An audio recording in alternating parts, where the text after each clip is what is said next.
Hello, everyone, and welcome to Everything Connecticut, where we talk about anything that goes down in Connecticut. And one of those things are a rumored to be serial killer in New England. While I was gone, I kept coming across news about ongoing murders or a possible serial killer around my area. At first, it said Connecticut, but then it started to say the whole New England area because it was just more than, more states than just Connecticut. And good thing I didn't talk about this then because we have a little bit more information and more details and more, stuff that we just, got to talk about that happened yesterday, even a couple days before yesterday. So, but for right now, this video is obviously going to be grounded with everything that had happened already. I wrote down a lot of notes that I wanted to talk about in this video, so I'm gonna just read off these notes and then just communicate it and get it off with you guys. Since March, human remains were found across Massachusetts, Connecticut, which is my home where I live, and Rhode Island. The first remains were found on March 6, 2025. More than were found on April 22nd.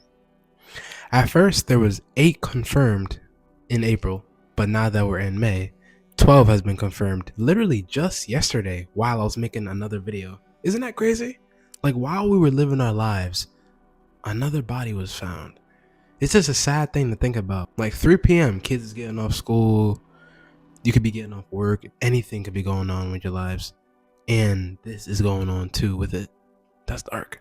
And it's kind of a good thing I didn't make this video yet in April like how I originally wanted to, because more information has been coming out, in recent days, and more information came out yesterday. So if I made this video in April, I would have missed all this to talk about it. These murders are very, very close, and they're all nearby Rhode Island, Massachusetts, and obviously Connecticut. They headline certain things to grab people's attention because I've been seeing a lot of this come up in recent days. They're calling it New England serial killer, or they're calling it, is it coincidences? Do they all connect? Something to grab everyone's attention. And the other day I heard that he just was in New Haven. Either he was in New Haven or he committed a crime that was in New Haven. But all I heard was this topic and then the place, New Haven. And New Haven is literally right down the street. We have Yale that's over there. It's nice, rich people over there. It's a nice, beautiful area. It has a vintage aesthetic look.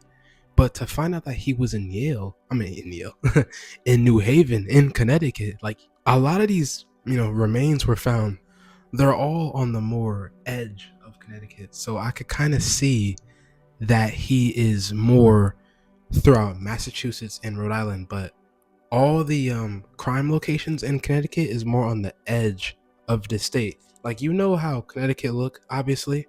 They're more on the edge, outer line, pushing Massachusetts and pushing Rhode Island. They're not really in the middle of Connecticut like Hartford and West Hartford and East Hartford and so on and so forth.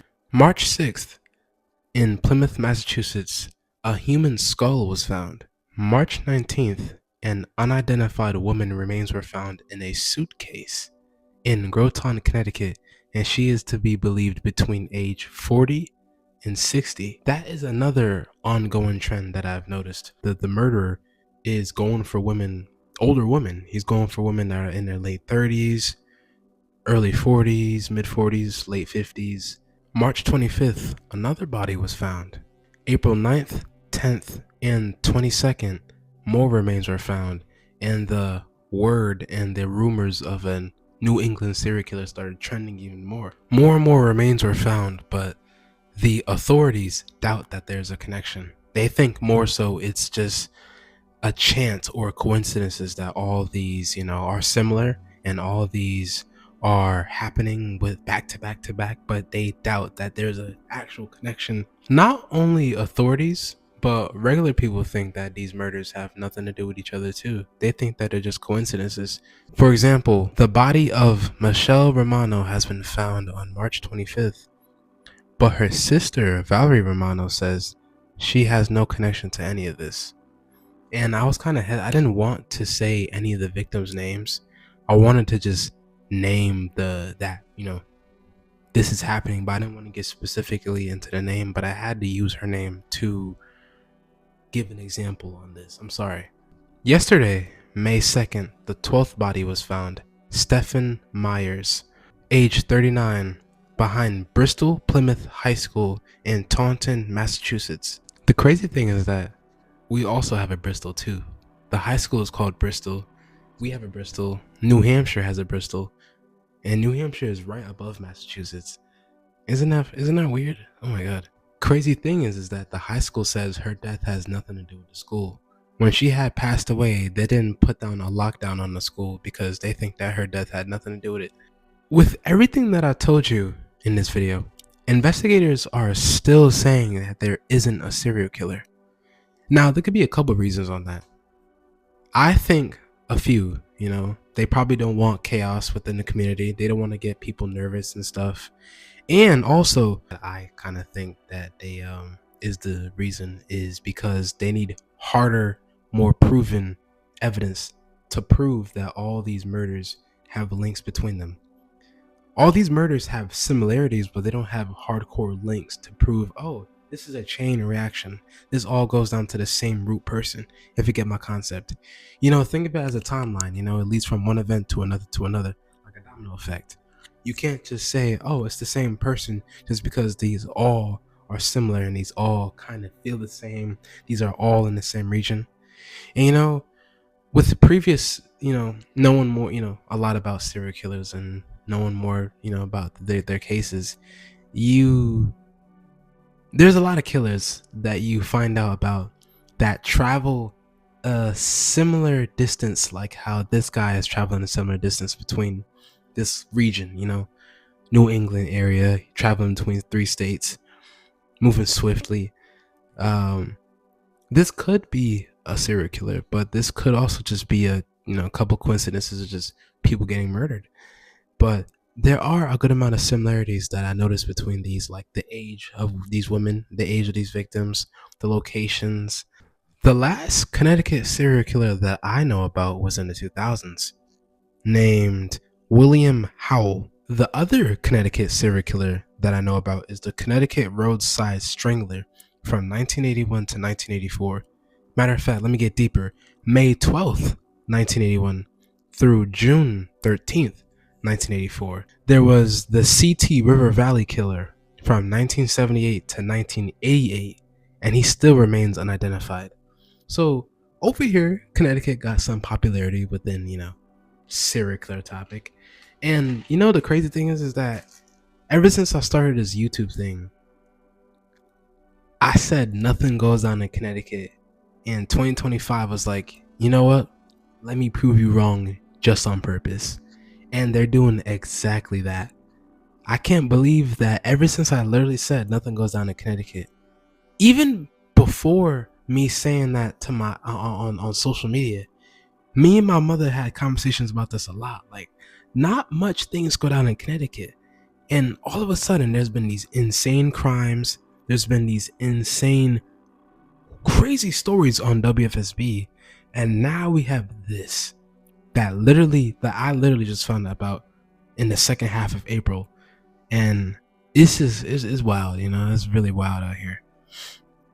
So, to cap off the video, to summarize the video, what do we know? Everything that we know remains from Massachusetts, Rhode Island, and Connecticut has been found within 2 months. 4 women remains were identified. 3 cases do not include foul play. And last but not least, the local authorities are not announcing any connections or any suspects. Obviously, if we knew a suspects, then it would be easier to find them. So we're kind of left with nothing. And what this means is kind of the case could go anywhere. This could get deeper. This could get scarier. It could mean that we do have a serial killer. It could mean that we don't have a serial killer. We don't really know yet. But I'm pretty sure authorities and, the detectives, they're working deeper into try to link these cases together or find something that I could grab on. Because this could be a group of people. This could be a cult. We really don't know. But imagine if this is one guy. We could find him tomorrow. He could probably get away with this longer. We really don't know. But we just have pieces of the puzzle. We're like 40% of the way there. Only thing that successfully happened was these remains were identified, these people were identified, these victims were identified. You know, we know how these victims, we know where the bodies were found, we know how they were, unalived, but we're not really sure on who's doing this, what their motives are, when did it. We just know that it started in March. Maybe it started before that, but the remains were found in March. So we're kind of left with raw food here. We're not left with a satisfying stomach. A couple women I've seen on social media, are posting videos, advising that women, stay with a weapon or stay with a group of people or just, stay inside or just be very safe on the lookout. And I love what they're doing. They're bringing awareness to the case. But I don't want chaos to erupt. I don't want people to go crazy and get scared and, don't lose their minds. But I do respect that the awareness is being brought up, because this guy or whoever this is, a lot of these women, these are older women who are dying. These are older women who are dying, and I know a lot of older women, so this kind of hits home. Why is this person targeting women in their late 30s, 40s, 50s, and 60s? I have no clue. But the scary thing is that it could be anyone that you know. That's the horrific part of it. So just protect these women, protect yourselves, protect your family, protect anybody. Avoid, being alone in weird spaces if you're a female, you know? Try to stay home, try to get home as soon as possible. It's hard because people want to live their lives. People want to make a living, but you can't. You got to watch out for things like these. That's the scary thing. And at the end of the day, a couple weeks went by. All we have is just remains, the locations and where these remains were, but we don't have hard evidence on who's doing it, what their motives are, what is going to happen. There's no chain reaction, no chain link. It's just murders are found, corpses are found, which is terrifying. And with that being said, I felt like I needed to talk about this because this is Connecticut and, I'm from Connecticut. So this kind of hits at home in a weird way. I couldn't just ignore this. Rub the like button, comment down below with anything else you want me to talk about, and please share to build awareness to people. People need to know about this. I feel like this is something that's kind of popular, but not a lot of people is talking about this, and not a lot of people really know. So just to build awareness, just for you to know, for your family to know, just share. Sharing is the most important thing. As many people as possible need to see this, and put eyes on Connecticut. So please like, share, subscribe if you're new. Thank you for watching if you made it to here. And I'm about to go to sleep so I can wake up and go see Thunderbolts later today.